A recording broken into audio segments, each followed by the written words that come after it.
porque el amparo ha dicho que ella va a ser mi sola. Ella va a ser. Sí, y que de ahí me vaya yo. Eh, Buenas tardes, estimados docentes, directores de las instituciones educativas de la región Cajamarca. En este momento se va a dar inicio al presente taller sobre los sismos y la gestión del riesgo de desastres. El taller es llevado a cabo por el ingeniero Héctor Fernando Velázquez, especialista en gestión del riesgo de desastres de la ONG Practical Action, ¿no? Es una ONG que nos está apoyando actualmente en la gestión del riesgo de desastres. Me presento también, soy el ingeniero John Pajares Cardoso, especialista de gestión de riesgos de desastres de la DRE Cajamarca.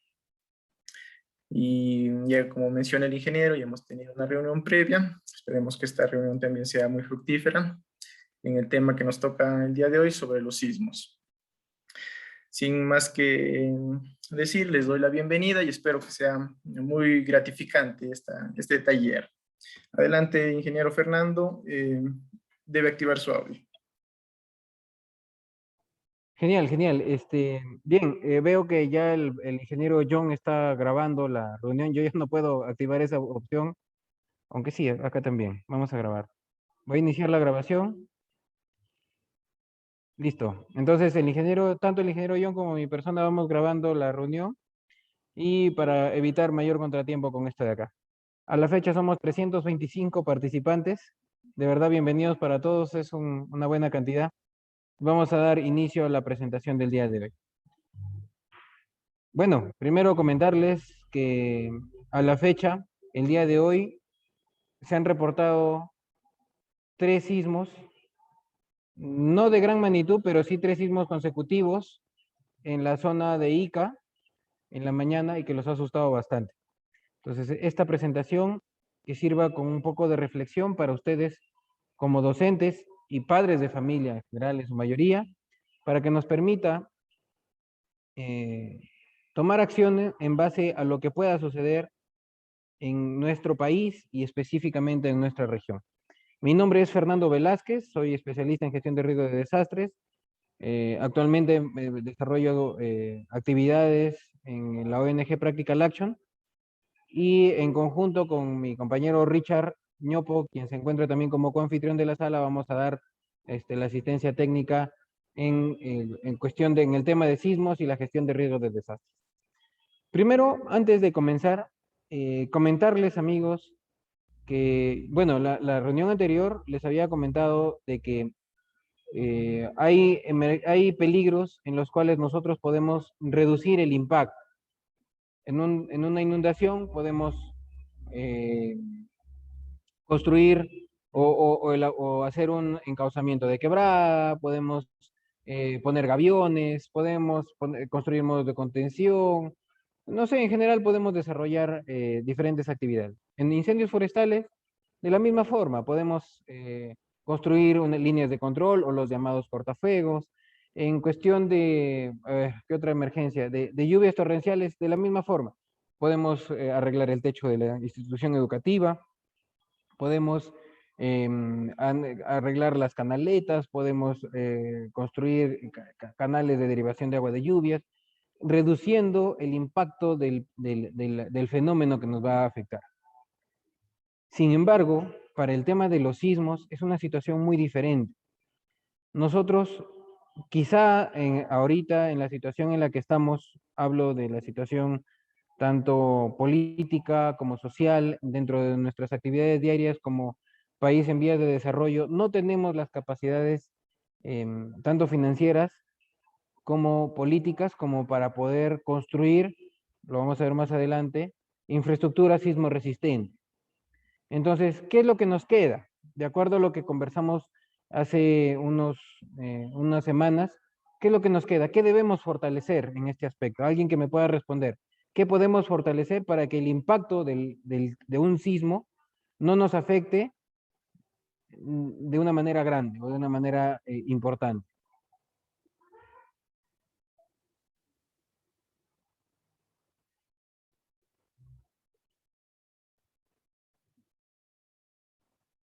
Recordemos que la gestión de riesgo de desastres tiene que ver con la caracterización del peligro, la caracterización de la vulnerabilidad y propiamente el análisis del riesgo de desastre, de manera general.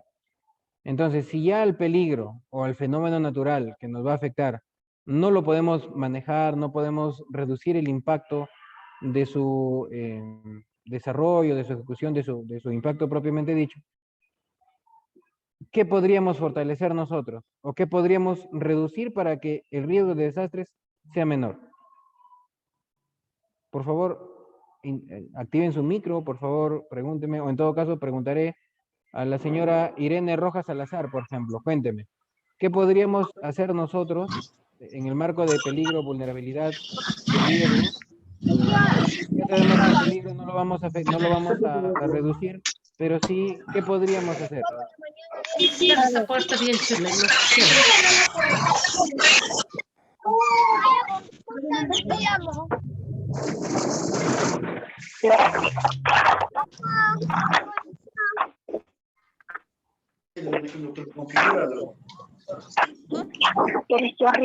A ver, por favor, los confitriones, les pido que me ayuden con el tema de los Buenas micros. tardes. Sí, se le escucha.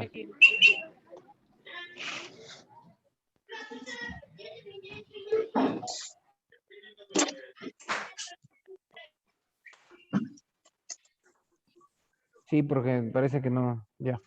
Entonces, ya, bueno, les decía. Sí.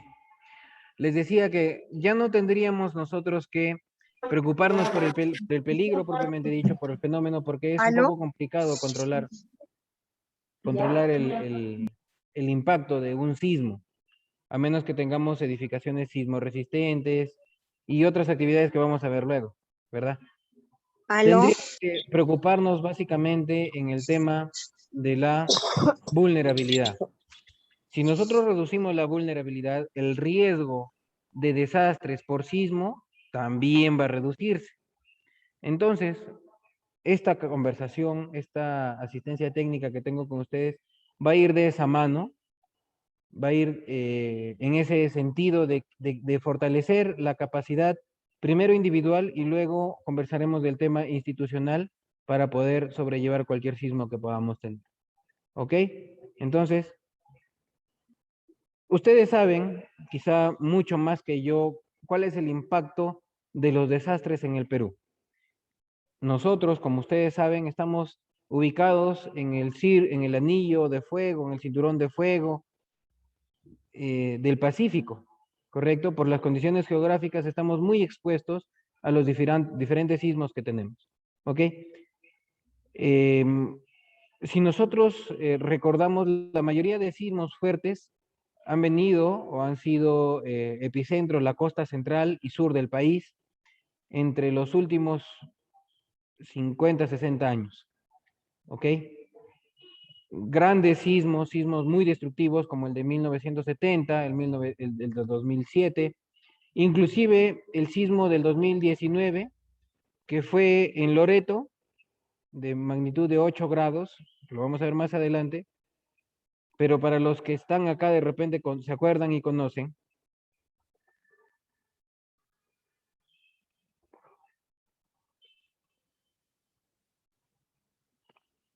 afectó varias instituciones educativas en Cajabamba. Si no me equivoco, hubo problemas, no sé si me fortaleces allí, Jorge Piedra, hubo un impacto en instituciones educativas en el distrito de Condebamba y me parece, y Cajabamba. Entonces, no es que nosotros estemos ajenos al impacto de los sismos, por eso debemos estar preparados, ¿ok? Entonces,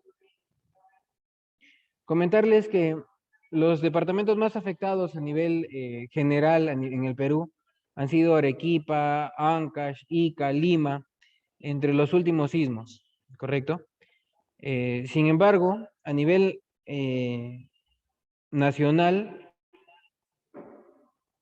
hay mucho impacto a nivel de sismos, especialmente en las últimas semanas, ¿correcto? El último fuerte que se sintió en Cajamarca fue y que causó daños y afectación en instituciones educativas, justo es el sismo que les comentaba, el sismo de 8.0 grados en escala de Richter, cuyo epicentro fue en Lagunas, en Loreto, causando daños en infraestructura de viviendas, educativas, de salud, en varias partes, ¿correcto? Y recientemente, no recuerdo bien la fecha, ha sido hace 2 semanas más o menos un sismo de regular intensidad en Cajamarca, que lo hemos sentido todos. Me parece que ha sido el sábado, ¿no? El sismo del sábado en Sullana y que ha venido generando réplicas hasta el día de hoy y hoy día también pues los sismos en Ica. Entonces, el Perú es un país altamente sísmico y con un récord e historial de sismos que han afectado a la población peruana a lo largo de las ocurrencias de los sismos.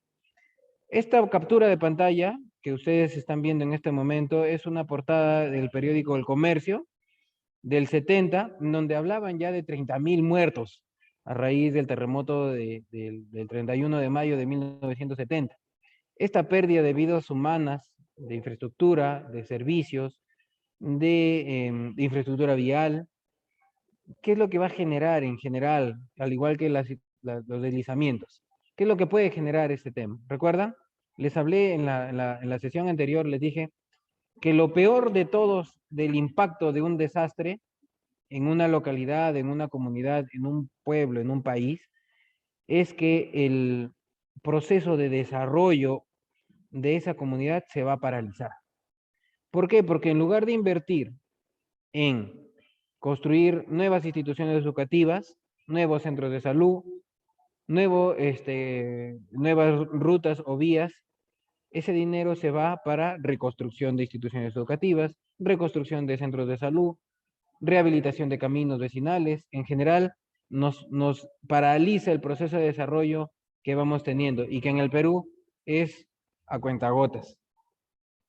¿Y quiénes son los más afectados en general? De repente ustedes dicen, como en el cuento de los tres chanchitos, algunos tienen su casita de paja, otros de barro y otros de ladrillo. Entonces, muchos de ustedes me podrán decir, bueno, a mí no me va a pasar nada porque mi colegio o mi casa está construida con material noble.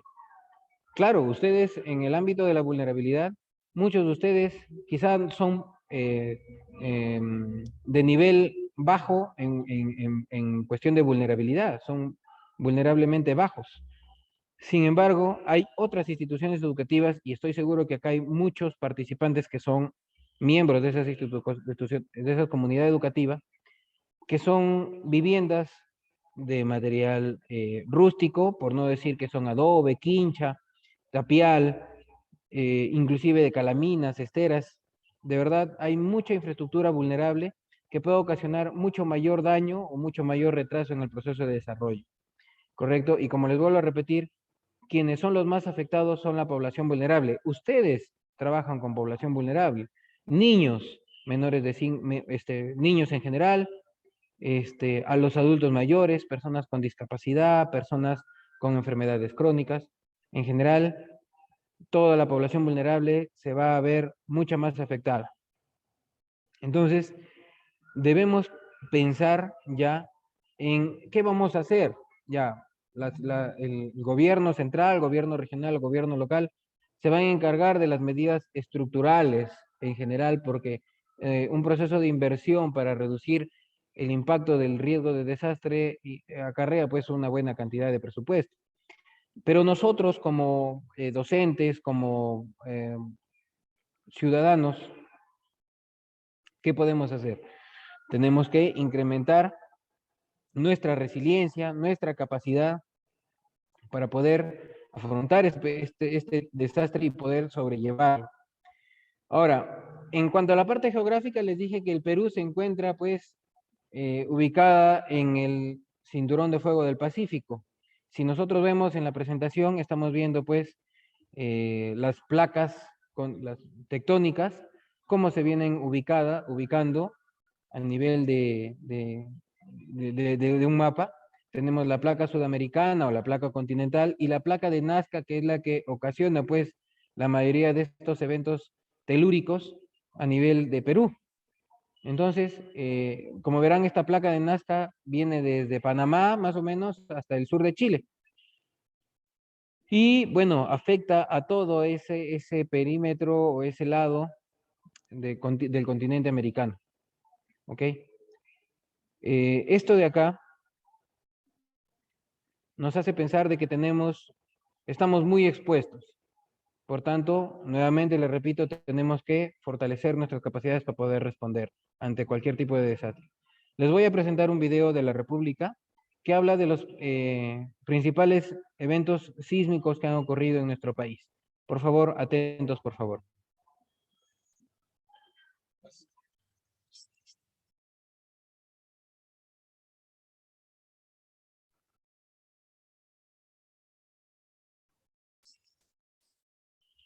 ¿Se ve? Ah, ok. Perdón.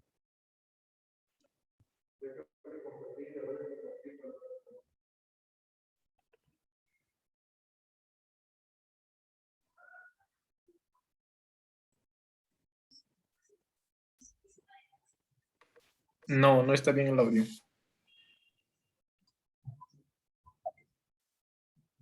Por favor, ¿me confirman?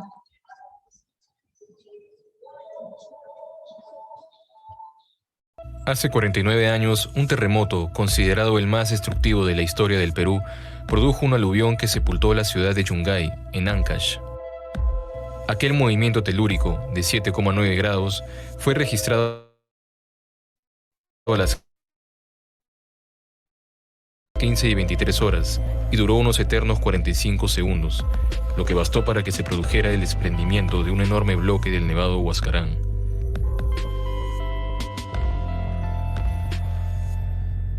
Este desastre dejó cerca de 70.000 fallecidos, 150.000 heridos, 20.000 desaparecidos y más de 3 millones de afectados.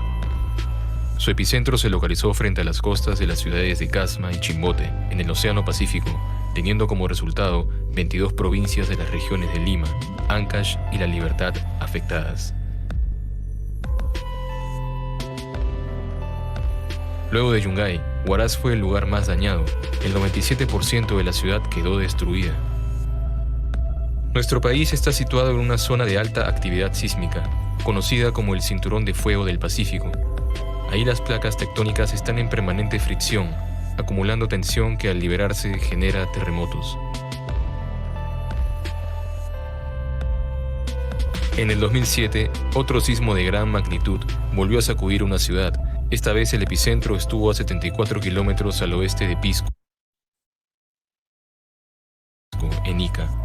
El movimiento de 7,9 grados se registró el 15 de agosto a las 6:40 de la tarde y tuvo una duración de 210 segundos, dejando 597 muertos, 2.291 heridos y alrededor de 76.000 viviendas destruidas.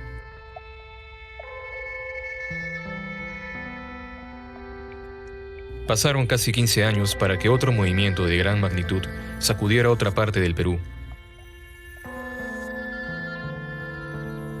El 26 de mayo, a las 2:41 de la madrugada, un sismo de 8 grados remeció Loreto. Este tuvo una duración de 127 segundos y su epicentro fue a 60 kilómetros al sur de Lagunas, Alto Amazonas. El sismo llegó a percibirse en varias regiones del país, así como también en distintos países cercanos, como Ecuador, Colombia y Venezuela. A causa del siniestro, 2 personas fallecieron y otras 15 resultaron heridas. Ante un sismo, los expertos recomiendan mantener la calma, contar con un plan de emergencia y evacuación, así como también tener lista una mochila de emergencia. ¿Estamos realmente preparados?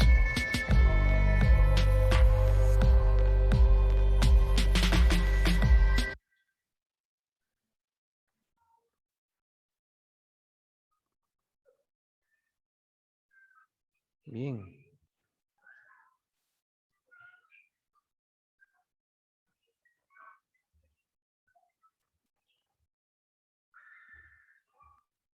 Bien, en lo que estábamos conversando y les preguntaba a ustedes, era lo mismo que acaban de preguntar. ¿Estamos preparados? ¿Qué debemos hacer? Entonces, bueno, que están levantando la mano, sí, dígame. El señor Martín Paisig.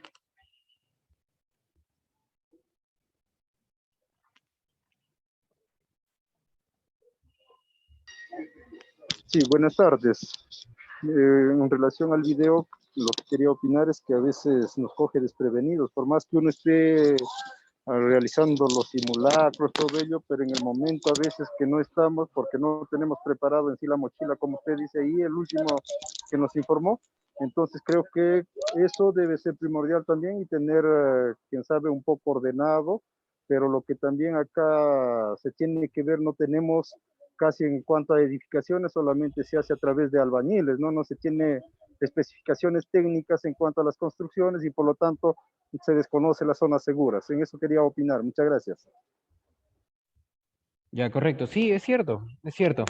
Yo les cuento algo que nos hemos percatado como ONG y a lo largo de lo que vamos trabajando en el rubro, es que los niños son los líderes y los nuevos líderes de verdad en el marco de la preparación y prevención. ¿Por qué? Porque los niños, ustedes mismos los han visto, los niños se organizan, salen cuidadosamente, tranquilos, ustedes mismos les piden calma, tranquilidad, ellos lo asumen, llegan a su patio, hacen su círculo, cantan, algunos forman sus brigaditas de primeros auxilios, de evacuación, y lo hacen muy bien. ¿Saben dónde cambia esto?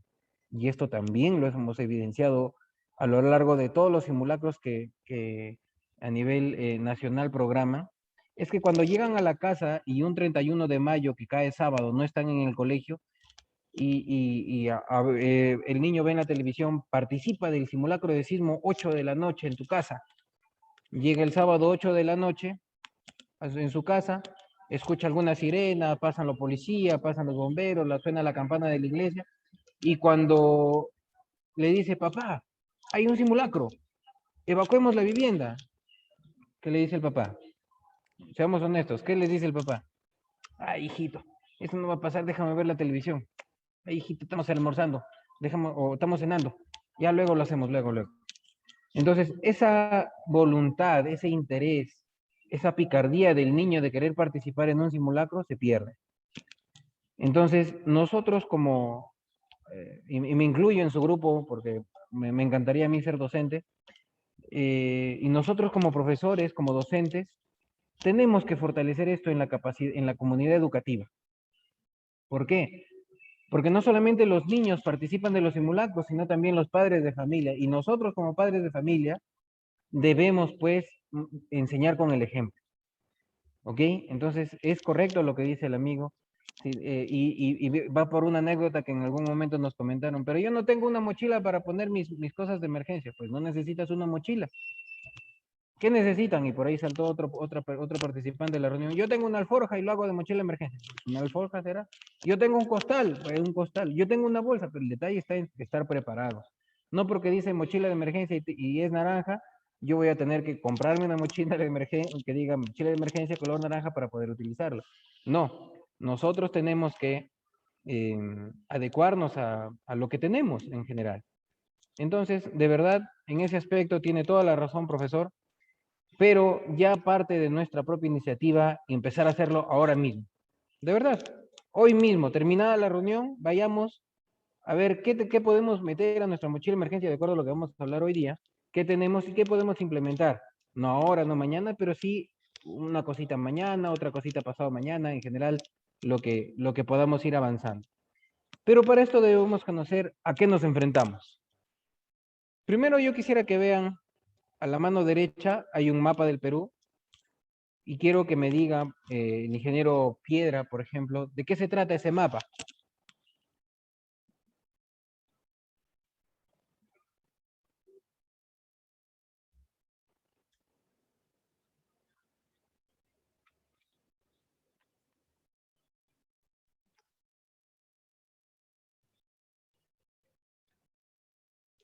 ¿O algún participante que quiera decirme de qué se trata ese mapa?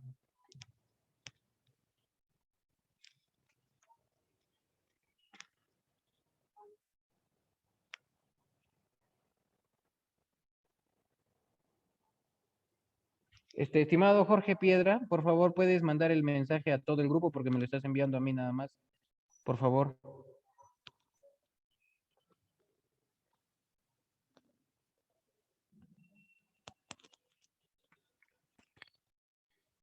Bueno, entre que el ingeniero Jorge se va conectando, les comento, el mapa que ustedes ven, el mapa del Perú que ven acá con puntitos rojos, azules y verdes, es el mapa sísmico del Perú.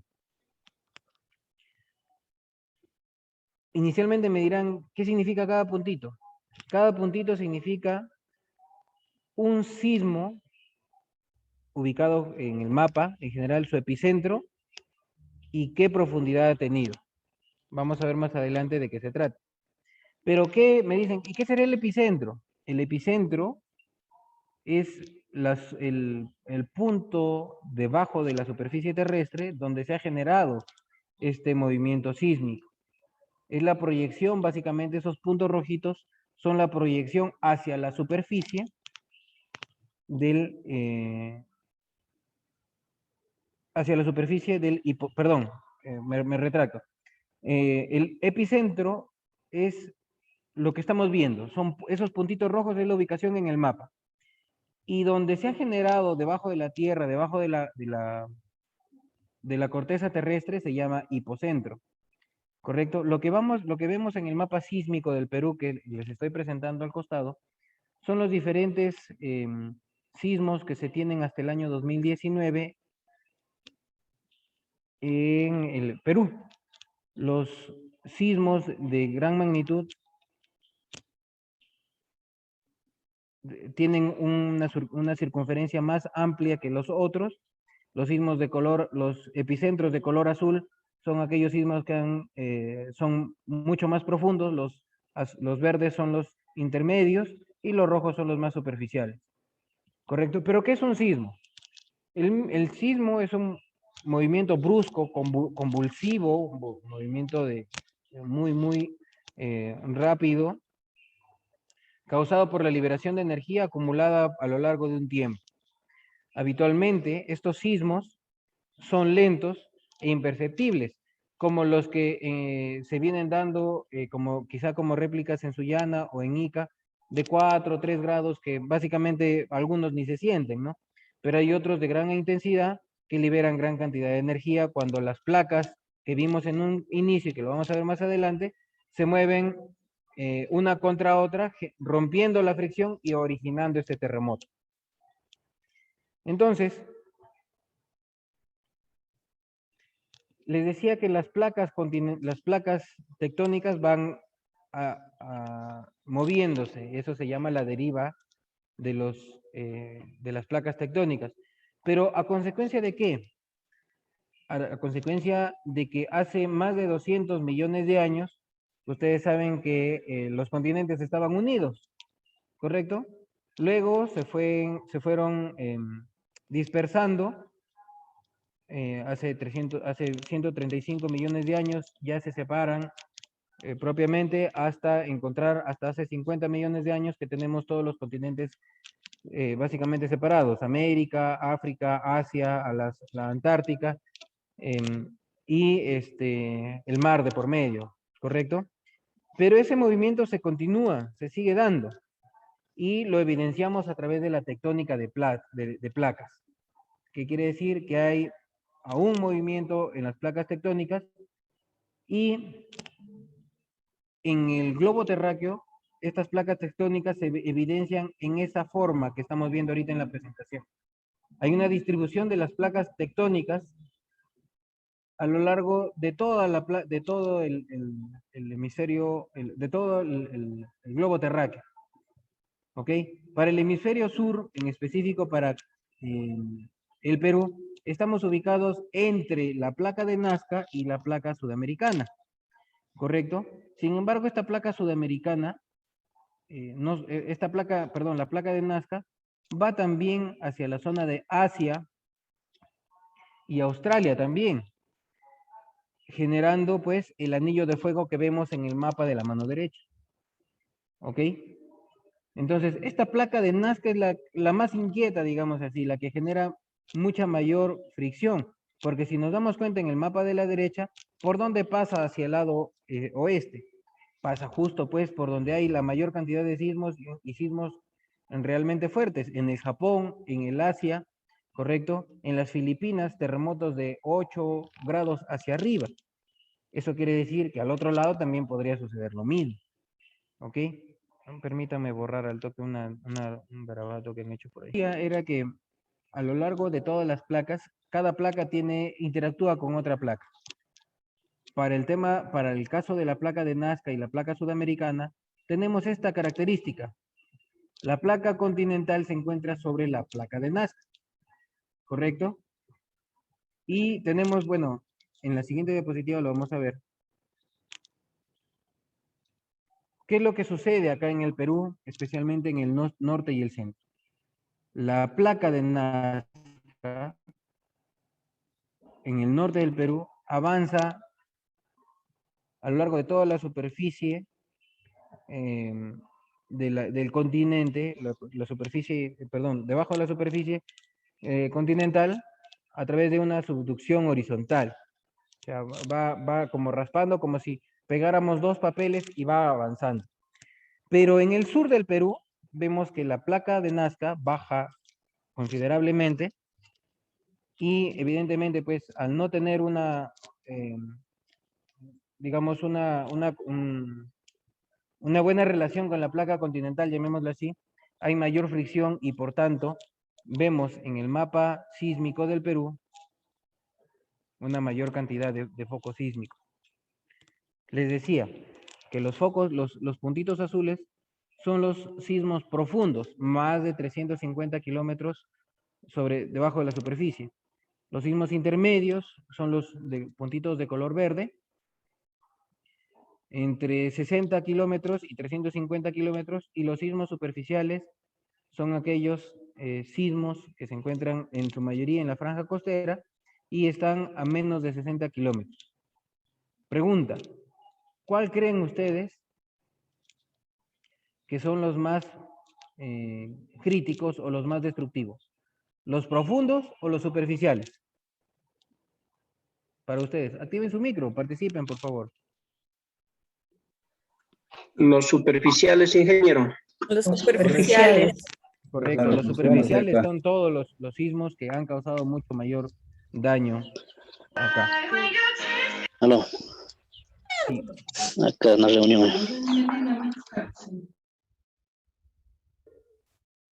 Listo, entonces, esto debemos tener en cuenta siempre, ¿ok? Que incluso hasta en algún momento pensábamos que en la zona costera de Pacasmayo, La Libertad, inclusive en la zona de Ancash, teníamos un silencio sísmico y que podría afectar en cualquier momento. Pero ahora por favor, su micro, si fueran tan amables, desactive el audio para todos, por favor.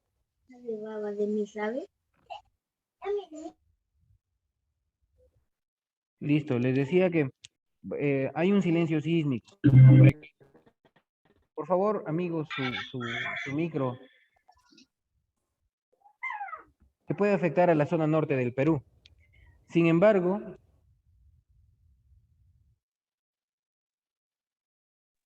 ahora los estudios científicos y los estudios que se vienen realizando en el Perú, el IGP y la Universidad Nacional de Ingeniería, hablan de que este silencio sísmico se debe a que hay una gran fricción entre las placas tectónicas. Está la placa, como les dije, la placa sudamericana, la placa continental y la placa de Nazca. Entonces, esta resistencia... Allá, ¿hay alguien que ha levantado la mano? A la señorita Adriana Roncal, por favor, ¿tiene alguna consulta?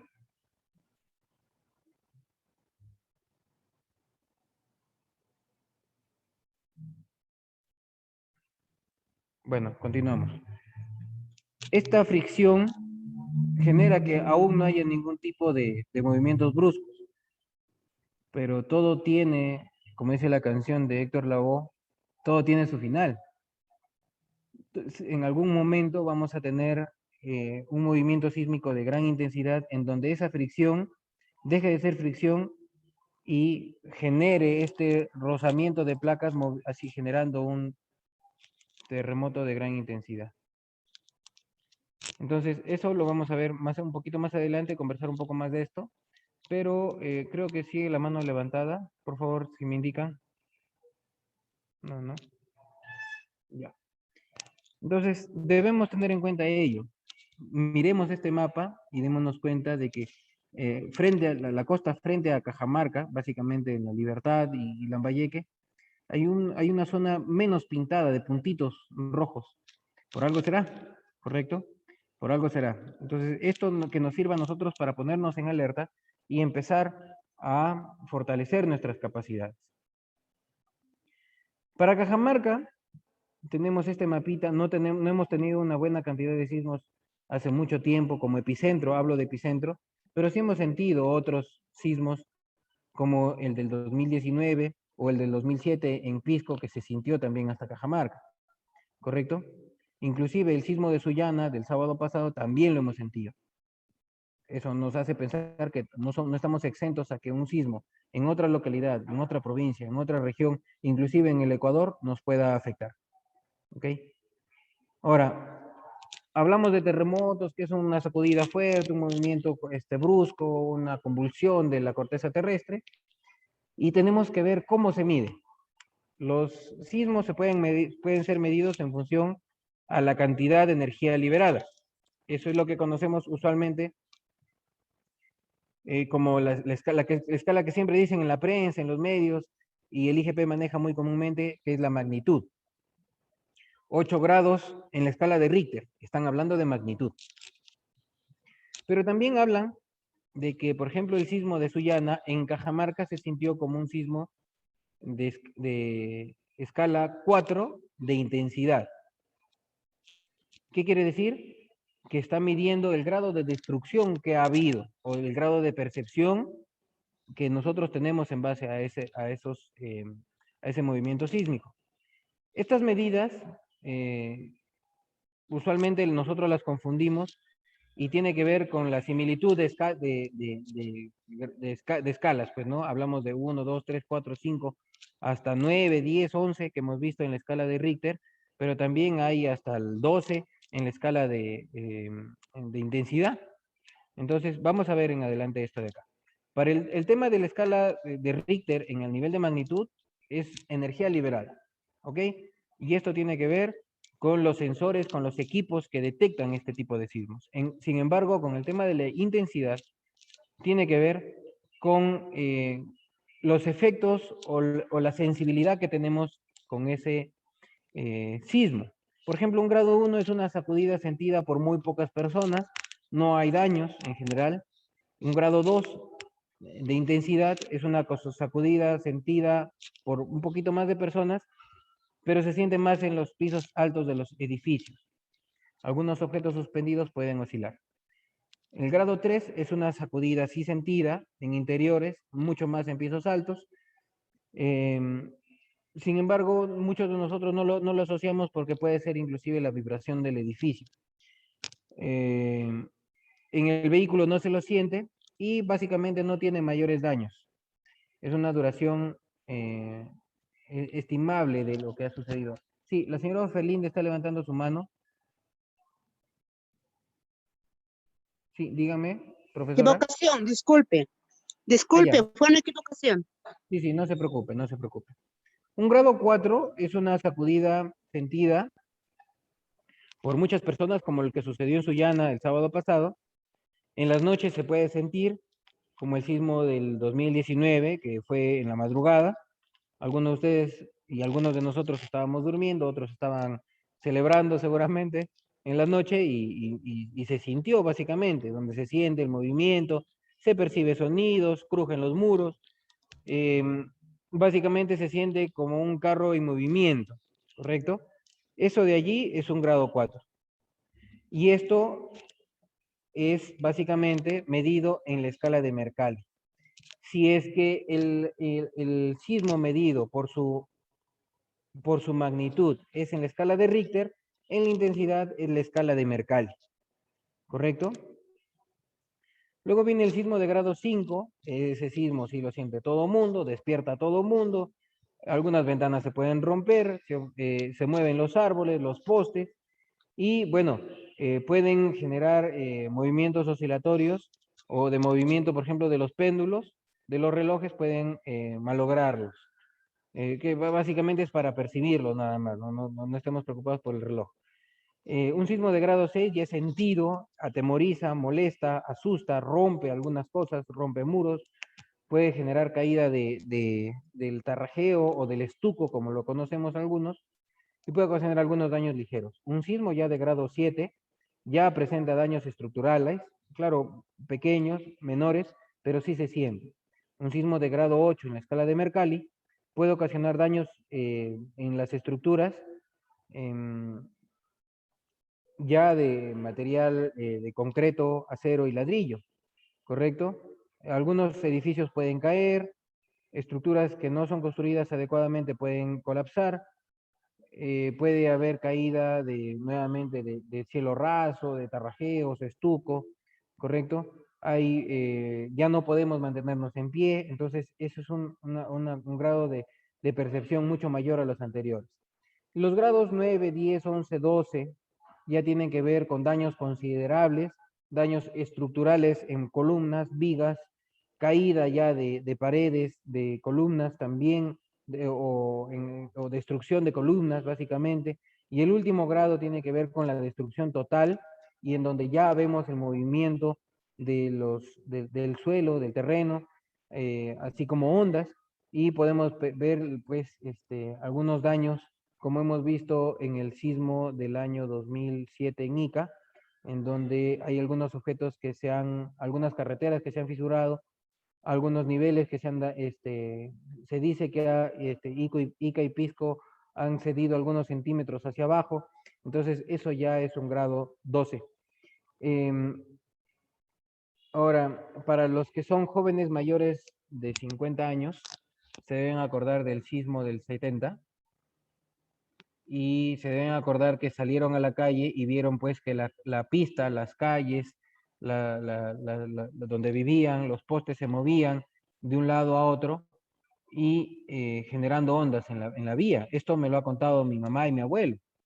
Entonces estoy seguro que ustedes también se han dado cuenta de ello, ¿no? Entonces eso podría ser muy fácilmente un grado 10 o un grado 9, dependiendo de la percepción que tengamos. ¿Ok? Entonces, eso es básicamente la escala de Mercalli en el grado de percepción, cómo nosotros percibimos el tema de la intensidad sísmica. En cambio, lo que les comentaba sobre la magnitud tiene que ver con lo que los acelerómetros o los sismógrafos nos van a marcar como la energía liberada, ¿ok? Y eso va también, de acuerdo a cada nivel de energía, va cambiando la medida, ¿ok? En el caso de magnitud, les decía que es la energía total liberada. Sin embargo, se puede medir. Y comentarles que un sismo de 8 grados libera tanta energía como una explosión nuclear de 10 kilotones. ¿Correcto? Entonces, eso de allí tiene que ver con un sismo de gran cantidad de energía liberada. No de intensidad para no confundirnos, sino una gran cantidad de energía liberada. Ahora, ¿qué genera un sismo? Sea medido en intensidad o en magnitud. ¿Qué genera? Pues genera esto, destrucción. ¿Correcto? Pérdida. Acá, bueno, vemos que hay viviendas destruidas, comercios destruidos. Esta es una playa completamente dañada por la crecida de olas, porque el sismo, recuerden, que puede ocasionar un tsunami, y esto es en Camaná el año 2001. Esto también es en la zona costera. Esto es en Ica, Pisco. Esto se genera también a raíz de un sismo, la destrucción de suelo, la ruptura de suelo. Y me dirán, pero es suelo en la sierra, pues, ¿no? Donde no hay nada. ¿Y quién creen que usa esa sierra? Los agricultores, los productores de algún tipo de ganado, hablo de ganaderos en general. Y esto, nuevamente les comento, rompe el proceso de desarrollo de cualquier comunidad, sea de uno, sea de dos, pero ya está generando problemas en el desarrollo de la comunidad. Las viviendas se ven dañadas, igual para este caso, puro destrucción.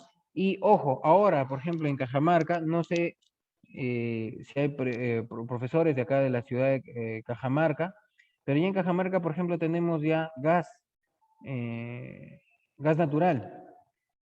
¿Qué creen que genera un sismo? La ruptura de las tuberías de gas natural.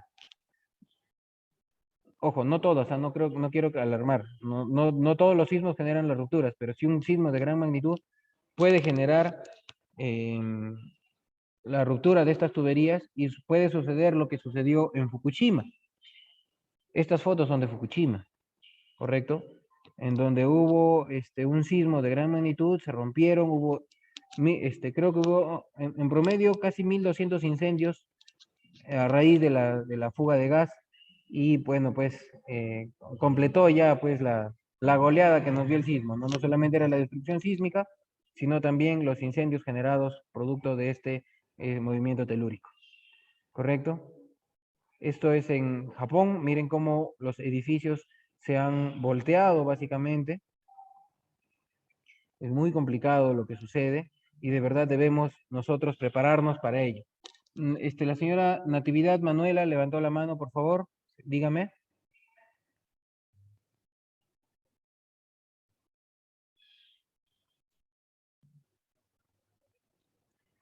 Bueno, comentarles que un sismo,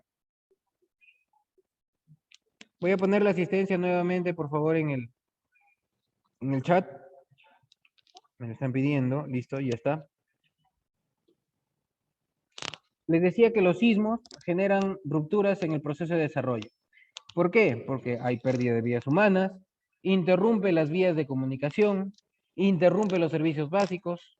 En el sismo del 2007 en Ica, no había agua, no había luz, no había telefonía, generó destrucción y bueno, pues evidentemente la crisis que se genera, ¿no? Eso de allí solamente con un movimiento telúrico. Por eso nosotros, nuevamente repito, debemos estar preparados. ¿Cómo debemos estar preparados? Reduciendo nuestra vulnerabilidad. ¿Cómo? No debemos construir en suelos no resistentes. Nuestras construcciones deben ser guiadas técnicamente por un ingeniero que nos ayude a construir. Si bien es cierto, a veces los ingenieros cobran un poquito caro, pero vale la pena nuestra seguridad. No digo que los maestros de obra no lo puedan hacer, claro que lo pueden hacer, pero siempre es bueno asesorarse por un ingeniero. ¿Okay? Debemos fortalecer nuestros servicios vitales. Hablo de educación, salud y comunicaciones. Debemos fortalecer nuestras vías de comunicación, el transporte y sobre todo fortalecer nuestros servicios de emergencia. Hablo de los centros de salud, hablo de la policía, hablo de bomberos y hablo de ejército. Acá en el Perú funcionan ellos y debemos fortalecerlos de alguna forma desde nuestro espacio y ellos también nos van a fortalecer a todos nosotros. ¿Ok? Esperamos que suceda. Miren, Cajamarca tan bonita, la ciudad de Cajamarca, la mano izquierda, su plaza de armas. ¿Y qué creen? El 90% de las construcciones o de las viviendas o de los edificios de la zona urbana de Cajamarca, todas son construidas con material rústico. Hablo de adobe, tapial, quincha y barro. ¿Qué puede suceder? Lo que estamos viendo a la mano derecha. ¿Ok? Entonces, esto nos va a servir. Por favor, a la persona que está haciendo... gracias. Entonces, ¿qué debemos hacer? Les dije que debemos construir adecuadamente. Eso nos lleva a construir edificaciones no antisísmicas. Ojo, siempre confundimos la palabra antisísmica con sismo resistente. La palabra antisísmica tiene que ver que no van a haber sismos, es antisismos. Un chaleco antibalas no entran las balas. Pero una construcción sismo resistente es cuando se diseña y se construye de forma adecuada, con una adecuada configuración estructural. Hablo de la estructura de columnas, vigas, que nos va a permitir a nosotros dimensionar la vivienda de acuerdo a lo que nuestras columnas y vigas nos están diseñadas para resistir. Muchas veces construimos una casita de 2 pisos, pero queremos construir 4 pisos más, le metemos también ladrillo, al final es ladrillo y cemento y lo metemos, ¿no? Si nuestra casa está diseñada para 2 pisos, pues en 2 pisos se debería de quedar. Si es que nuestra casa está diseñada para 6 pisos, pues ahí construiremos los 6 pisos, pero no le podemos meter 3 más porque el diseño de la estructura está para ciertas cosas. Entonces, debemos nosotros utilizar pues estos diseños sismo resistentes para poder soportar la acción causada por los sismos en nuestro país, que en general son frecuentes, sino que muchas veces son tan imperceptibles que no nos damos cuenta. ¿Qué conlleva tener un diseño sismo resistente? Evitamos pérdida de vidas y nuevamente evitamos interrumpir el proceso de desarrollo de nuestra comunidad. ¿Con qué? Con una continuidad de servicios básicos y minimizando los daños a la propiedad, los daños a la infraestructura en general educativa, de salud, de transporte, de comunicaciones y nuestro estilo de vida que vamos llevando. ¿Ok? Ahora, ya, hemos hablado de todo lo trágico que puede ser un sismo. ¿Qué hacemos antes, durante y después de un sismo? A ver, pregunto, por allí vi una cara conocida. Si me apoya, por favor, el profesor Igor. ¿Qué podríamos hacer antes, durante y después de un sismo?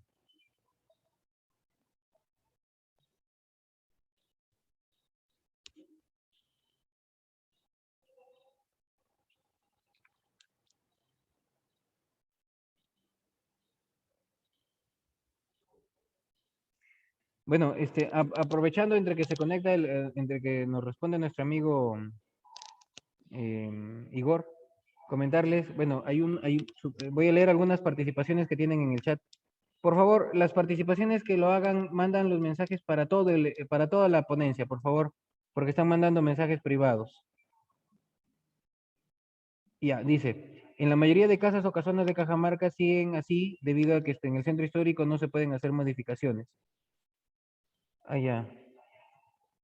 Sí, ya, profesor Igor, un gusto saludarlo. Hay que activar el micro para el profesor Igor, por favor. Ahora sí, buenas tardes, ingeniero, un gusto saludarle, saludos a Un los gusto, colegas. profesor. ¿Cómo está? Cuénteme, ¿qué podemos hacer antes? Antes es todo lo que se refiere a la prevención, ¿no? Antes, ¿no? Durante es ya cuando el sismo se da, ya el apoyo directo, la ayuda humanitaria que debe llegar, y después ya es la contingencia y la planificación para reconstruir, ¿no? Eso básicamente. Claro, Gracias. correcto, profesor. Así es. El tema de prevención tiene que venir con que con que vamos a prevenir el riesgo de desastres. ¿Qué quiere decir? Que no vamos a generar más riesgo de desastres, que no vamos a generar mayor impacto de los desastres. ¿Correcto? Muy buena apreciación también. Y el tema de la reducción del riesgo de desastres, que también tiene que ir en el antes. ¿Qué quiere decir reducción? Que el riesgo existente, la infraestructura educativa existente, debe tener su reforzamiento, debemos mejorar, debemos arreglar, reduciendo el impacto del desastre. El durante, bueno, en general lo vamos a ver a lo largo de lo que queda de la exposición, pero decirles que, y esto tiene que ver con lo que comentaron al inicio, el durante es mantener la calma, ¿correcto? Y actuar, lo vamos a ver más adelante, de acuerdo a cómo hemos planificado, tanto como docentes como familia. Yo pregunto en general, a ver, la profesora María Elena Durán levantó la mano y aprovechando su participación, quisiera preguntarle, ¿qué sucedería si en horario de la escuela, en horario de clase presencial, ya olvidémonos de la pandemia, sucede un sismo? ¿Qué es lo que haría usted, profesora? Mantener la calma sobre todo, ¿no? Ya, correcto. ¿Y con los chicos? ¿Qué haría con los chicos? Calmarlos, ya, bueno, como ya nosotros en las instituciones educativas estamos preparados para eso, ¿no? Ya los chicos los preparamos, entonces decirles, conducirles, ¿no? Por el camino que está señalado, a dónde pueden colocarse, salir de manera ordenada, no desesperarse, ¿no? Ayudar a los Correcto, chicos a salir, a correcto. Y mantener luego, la calma con ellos. y la pregunta abierta para todos, no solamente para usted. ¿Y luego qué hacemos?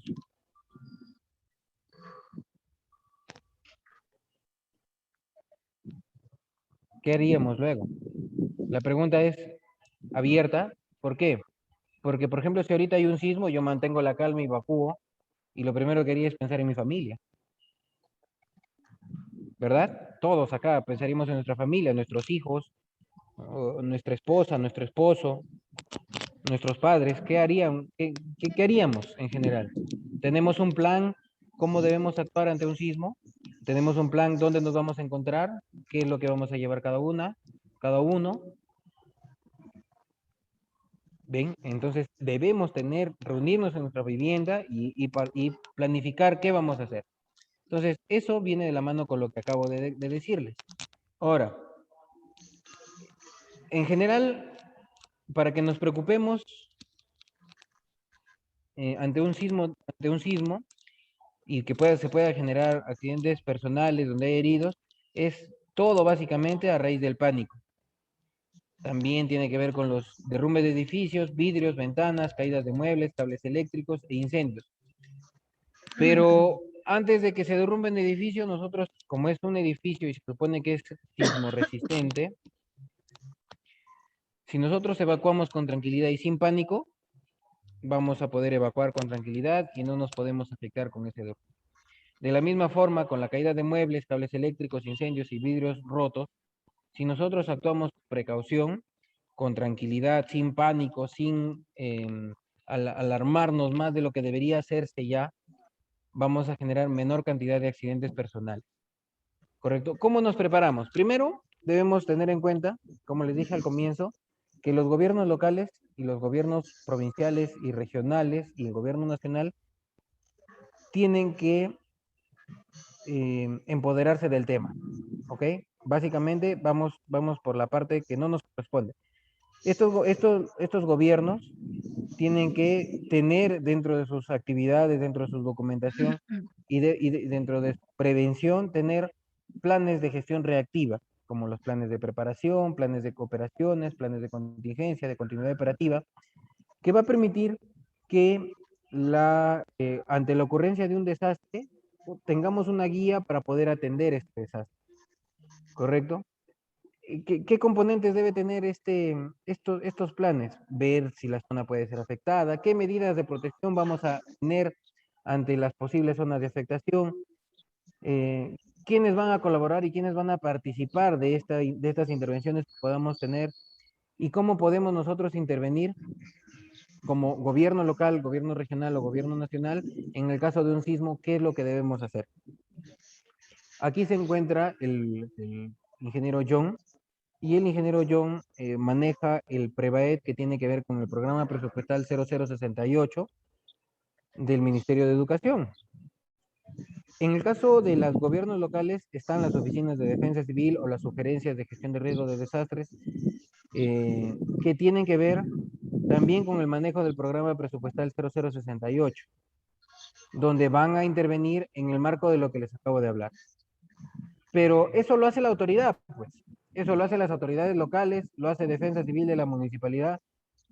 Y yo como docente, como padre de familia, como ciudadano común y silvestre, ¿qué hago? Desde mi área, desde mi sector, ¿qué hago? Antes, nosotros debemos empoderarnos del tema, como lo estamos haciendo hoy, y debemos detectar las partes más vulnerables, como parte del antes, ya estamos hablando del antes del sismo, como parte de la preparación que debemos tener. Primero, detectar las partes más vulnerables del edificio o de nuestra institución educativa o de nuestra vivienda ante un sismo. Puede ser una pared antigua, puede ser el techo una pared que no tiene columnas. Y también debemos, como estamos haciendo la parte crítica, vamos a hacer la parte más segura, identificar las zonas más seguras de nuestra vivienda. Eso también nos quiere decir que debemos identificar. Richard, el micro de no sé quién está abierto, por favor.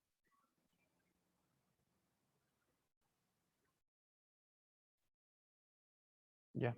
Eso quiere decir que debemos nosotros también identificar lugares seguros para nosotros poder evacuar, para poder guarecernos. Por ejemplo, en mi caso, ¿no? En el caso de que ocurra un sismo, yo sé que con mi familia tenemos un punto de reunión y va a ser, por ejemplo, en la casa de mis papás, que es una casa de material noble, sismo resistente, y bueno, nos podemos ubicar allí en el caso de que, por ejemplo, yo esté en Magdalena y ella está en Cajamarca, por ejemplo, el punto de reunión va a ser ese punto. Eso de allí debemos pensarlo ya con nuestra familia. Ahora, ¿qué más podemos hacer antes? Si hemos detectado lugares seguros y lugares críticos, debemos también ver cuáles son las instalaciones críticas que tenemos. El tema de electricidad, el tema de la energía, del agua, el tema de nuestras rutas de evacuación, el tema de nuestras zonas seguras. Tenemos que revisar periódicamente y reparar si es necesario. Como les decía, debemos tener un plan en general familiar, un plan institucional, de cómo es que vamos a actuar durante un sismo y practicarlo, porque de nada sirve que ahorita yo les diga, miren, vamos nosotros ahorita a hacer un simulacro. Este simulacro nos va a enseñar cómo debemos evacuar. Vamos a ir de forma calmada por la ruta de evacuación y ya lo conversamos, pero al momento del sismo, al momento de la ocurrencia del sismo, no sabemos a dónde ir porque nunca lo practicamos, lo hicimos solamente en teoría. Entonces, si ya con nuestra familia tenemos un plancito de cómo vamos a evacuar, dónde nos vamos a encontrar, pues practiquémoslo. ¿Ok?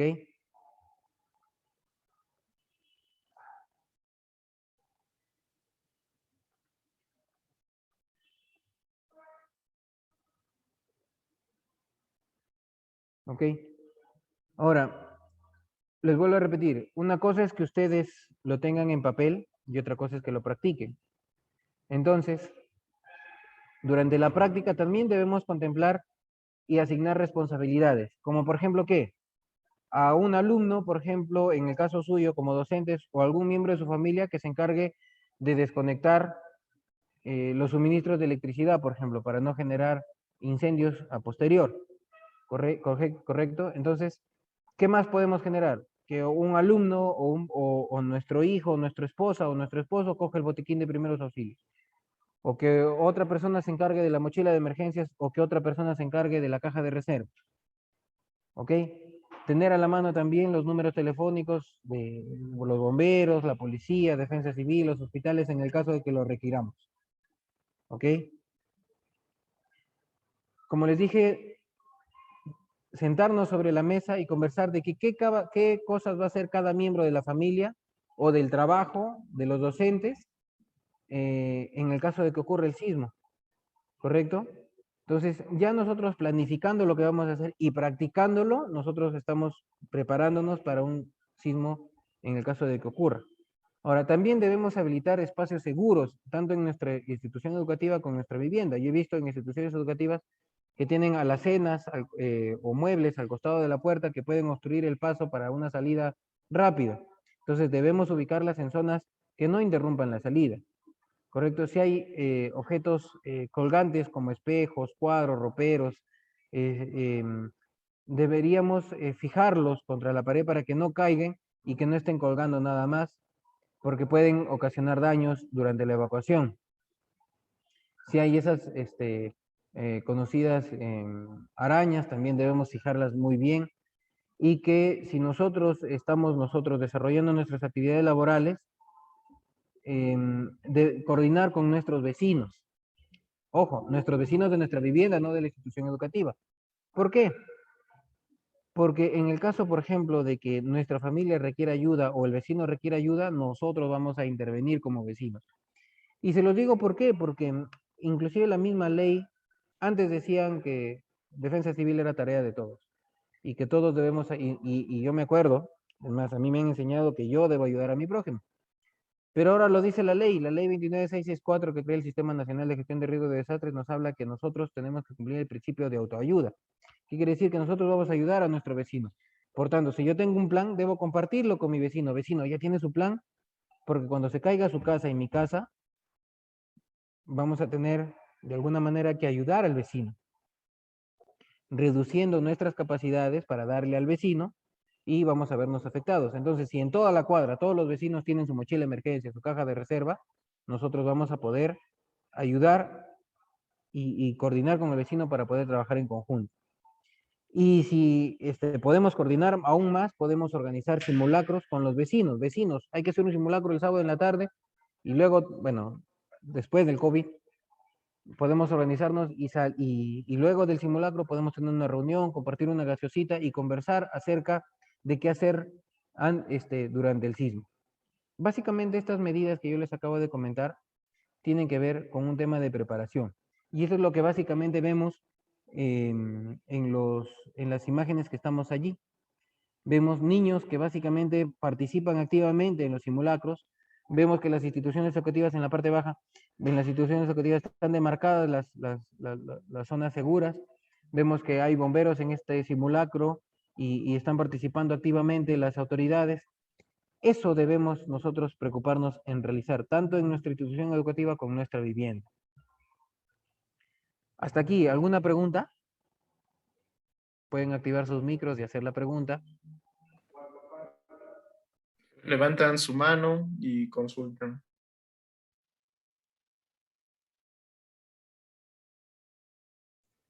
No me vayan a preguntar cuánto falta. Bueno, continuamos. ¿Qué hacemos durante un sismo?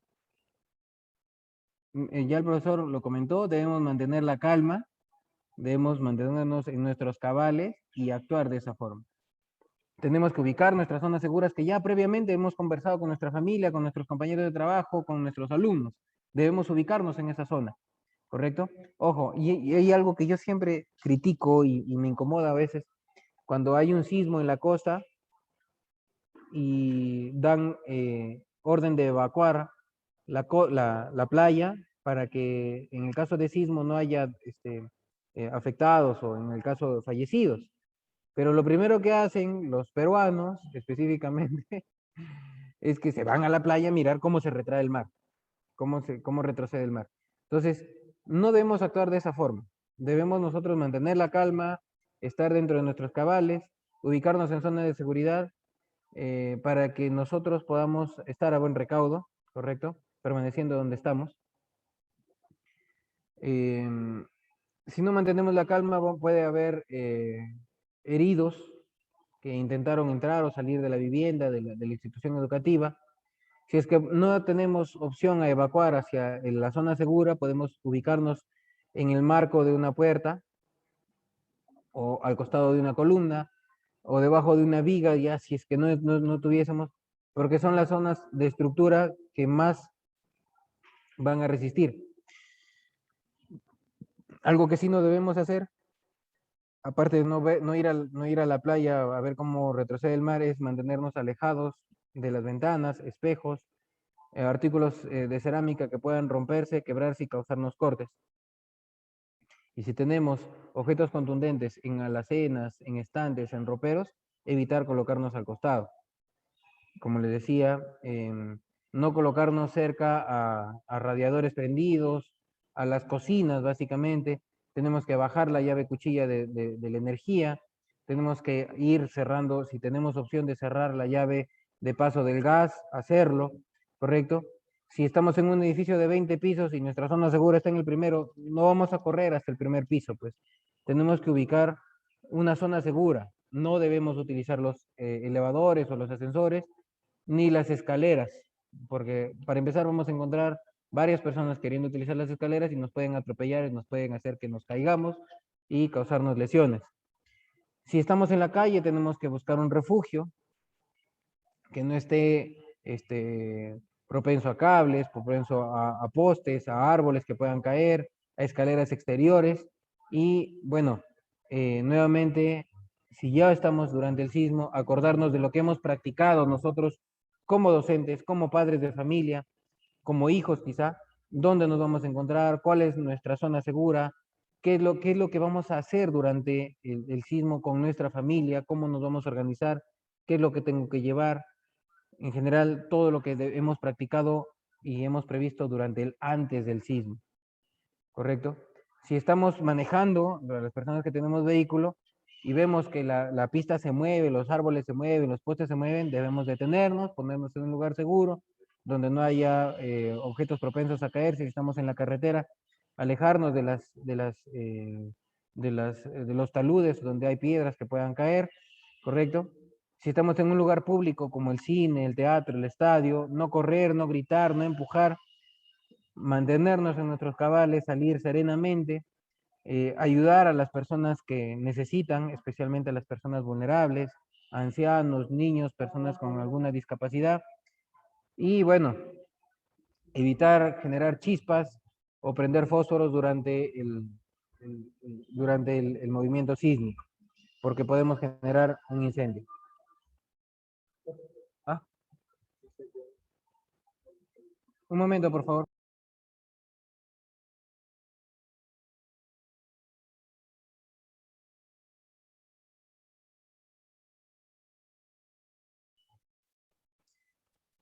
Lo que suele suceder en un sismo de gran intensidad es que alguna estructura va a colapsar. Nosotros nos hemos puesto a ver recaudo al costado de una columna, debajo de lo que nos enseñaron de repente de niños, que a veces está un poco distorsionado, debajo de una estructura o debajo de una mesa, como nos decían antes.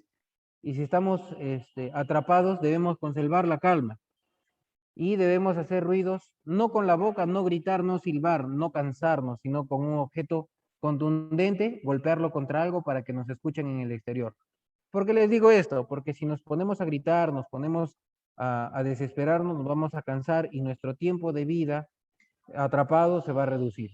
Entonces, es sugerente, y les cuento por la experiencia que hay, que mantengamos la calma y dentro de nuestra mochila de emergencia, si es que tenemos, también colocar un silbato. ¿Para qué el silbato? Para poder utilizarlo en el caso de quedar atrapados. ¿Correcto? ¿Qué más? ¿Qué otra cosa podemos hacer después del sismo? Si estamos lesionados, bueno, buscar ayuda médica. Si es que nuestro vecino, nuestros amigos están lesionados, tenemos igualmente que buscar ayuda médica, no los podemos dejar botados. Si vamos a regresar a la estructura, o si vamos a ingresar o evacuar finalmente la estructura, tener cuidado de usar los ascensores, las escaleras, porque los ascensores, evidentemente, si no hay energía eléctrica, están inoperativos, y las escaleras, si es que no tienen ningún tipo de daño estructural.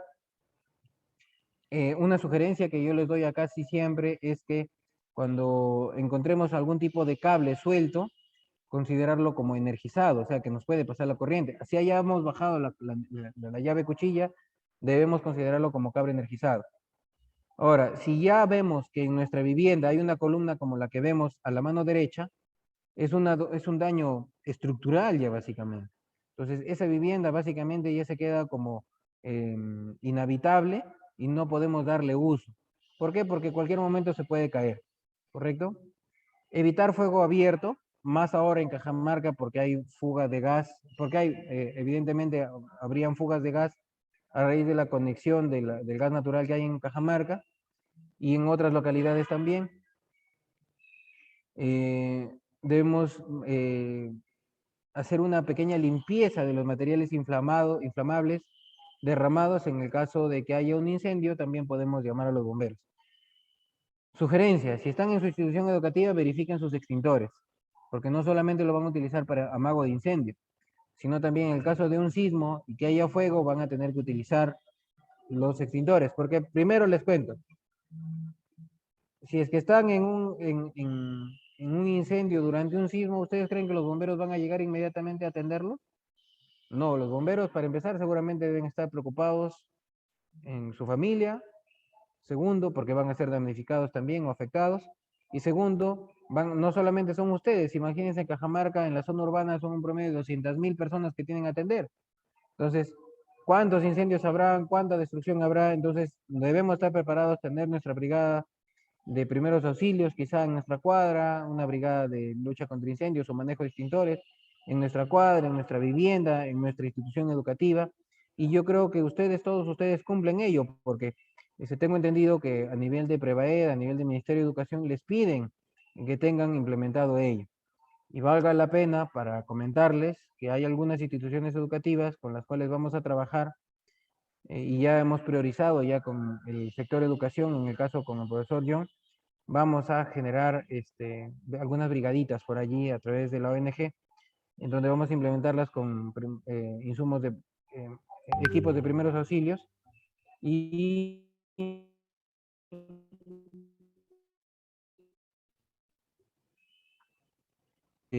extintores, magos de incendio. ¿Ok? Entonces, estas capacitaciones sirven para ello también. Ahora, dentro de nuestra mochila de emergencia, ¿qué debemos tener? Una radio a pilas para mantenernos informados. También debemos atender y hacer caso a las indicaciones de las autoridades o instituciones de primera respuesta, ejército, policía, bomberos, lo que fuese. Entonces, una vez que ha pasado el sismo y si nuestra casa está parada, en pie, digamos así, debemos efectuar una revisión completa para ver si hay daños estructurales o hay daños que puedan ocasionarnos daños a nosotros y poder rehabilitarlas, ¿ok? En el caso de que tengamos que evacuar ya después del sismo, debemos nosotros tener en nuestra mochila de emergencia los documentos y papeles importantes. Copia de nuestro título de propiedad de nuestra vivienda, debemos tenerlo en fotocopia, no importa, en nuestra mochila de emergencia. ¿Por qué? Porque si ustedes evacúan, se cae su casa y los llevan a un albergue, cuando regresen para hacer la reconstrucción de su vivienda, de repente lo encuentran a don Pedro Navaja por ahí construyendo su propia vivienda. Entonces ustedes deben tener no solamente esos documentos, sino también copia de su DNI, copia de algunos documentos importantes, partida de nacimiento, quizá que les ayude a ustedes tener, solo en copia, no solamente tener de repente una radio, una linterna, sino también esos documentos que son de vital importancia. Para esto, nosotros debemos determinar algunas prioridades, artículos importantes que podemos llevar manualmente en una mochila, y si tenemos algún vehículo, equipos, artículos que podamos llevar en el vehículo, y algunas otras prioridades como cerrar la electricidad del agua, el agua y el gas. ¿Por qué les digo esto? Porque muchas veces ha sucedido que en la mochila de emergencia encontramos un Nintendo o un, no sé, cosas que no tienen sentido en general, ¿no? Entonces, básicamente tenemos que priorizar lo que tenemos que meter a nuestra mochila de emergencia. Tenemos que tener información importante, nombres en un cuadrito de papá, mamá, hijo, DNI, teléfono de contacto, así como teléfonos de bomberos, policías, centros médicos, y toda la identificación que nosotros debemos tener de nuestra vivienda. Y si tenemos un vehículo, también los documentos de nuestro vehículo, ¿ok? Entonces, eso es básicamente importante. ¿Qué artículos de emergencia podemos tener? Una mochila de emergencia, nuestra caja de reserva, nuestro botiquín de primeros auxilios y un extintor. ¿Qué vamos a tener en nuestro botiquín de primeros auxilios? Permítame un momento, por favor. Vamos a tener nosotros en nuestro botiquín de primeros auxilios básicamente gasas, vendas, podríamos tener agua oxigenada, un poquito de alcohol. Recuerden que para las heridas no se le echa directamente el alcohol y ahora mucho menos el agua oxigenada, porque quemamos la herida. En general eso es una recomendación. ¿Qué más podríamos tener? Pastillas contra las náuseas, mareos de repente, una aspirina. Pero algo sí que debemos tener siempre nosotros en nuestro botiquín es que si nosotros estamos medicados, hablo de medicados en el sentido de que, claro, bien, mascarillas también ahora con el COVID, muchas gracias la profesora Elba Vázquez, debemos tener mascarillas, debemos tener guantes también si es necesario. Muy bien, muy buena intervención.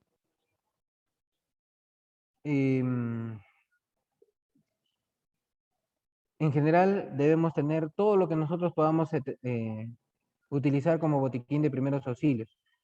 Ojo, este botiquín de primeros auxilios debemos tener una revisión constante, una revisión de las fechas de caducidad de las medicinas que vayamos a poner, ¿correcto? Eso de ahí lo vamos a ir mejorando y revisando poco a poco, ¿ok? ¿Qué podríamos tener? Una pomada antibiótica, toallitas húmedas, una aspirina. Si es que somos farmacodependientes en el sentido de que tenemos prescripción médica, tener la receta a la mano, una medicina para la diarrea, gotas para los ojos, algodones, esparadrapo es importante, ¿correcto? De repente un pequeño libro de primeros auxilios, un termómetro, pañuelos, papel higiénico, vasos también, bolsas plásticas, y para el caso de las damas, sus toallas higiénicas también, ¿no? O sea, también debemos pensar en todo ello en nuestro botiquín. ¿Qué nos falta y qué podemos poner? ¿Ok? Ahora, vamos por la mochila de emergencia. ¿Qué debemos tener en la mochila de emergencia? Primero, un kit pequeño de herramientas. Si tienen un multiusos, pónganlo en multiusos. Pero sí que debemos tener velas, cerillos, una muda de ropa, un cuchillo. Si tenemos una bolsa de dormir, una bolsa de dormir, una tienda de campaña, juegos lúdicos. A mí me agrada bastante hablar de este tema de juegos, ya que lo tomamos. Me encontré con algún docente encargado del área de Prevaed allá por Chirinos, en Jaén, después de una inundación. Y me encantó ver cómo esta persona se encargó de los niños, este profesor se encargó de los niños, que su institución educativa se había inundado, se había embarrado todo y no tenían dónde, pero los niños estaban por ahí, el profesor los llamó y empezó a trabajar con los juegos lúdicos. Es algo muy, muy importante. ¿Qué más debemos tener en esta mochila de emergencia? Dinero en efectivo. Debemos tener pilas para nuestra radio, esta radio. Debemos tener mascarillas también, si es que es necesario, artículos para abrigarnos y algunos alimentos que nos permitan sobrellevar los primeros minutos de o los primeros minutos u horas de este evento sísmico que podamos sobrellevar, ¿correcto? Para esto debemos tener, aparte de la mochila de emergencia, y no le he puesto acá, es una caja de reserva. ¿Qué quiere decir una caja de reserva? Si yo he puesto 3 latas de atún en la mochila, esas 3 latas de atún, ¿para cuánto tiempo nos van a servir? Quizá para un día o 2 días. Que nuestra casa se haya caído de repente 2, 3 días, podríamos sobrevivir solamente nosotros. Entonces, si tenemos nosotros una cajita de reserva en donde tenemos más atún, quizá tenemos leche en esas cajitas, podemos tener otro tipo de alimentos en esta cajita de reserva que nos va a ayudar a nosotros, sería formidable. Por tanto, entonces, no solamente es el botiquín, la mochila, sino también la caja de reserva, ¿correcto? También tenemos que tener agua.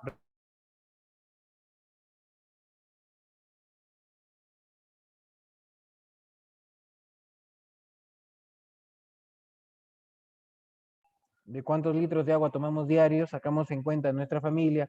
Si yo tomo 4 litros diarios, y somos 4 en mi casa, son 16 litros que yo debo tener disponibles. O sea, eso tenemos que nosotros ir pensando. Debemos almacenar agua y verificar la fecha de vencimiento también.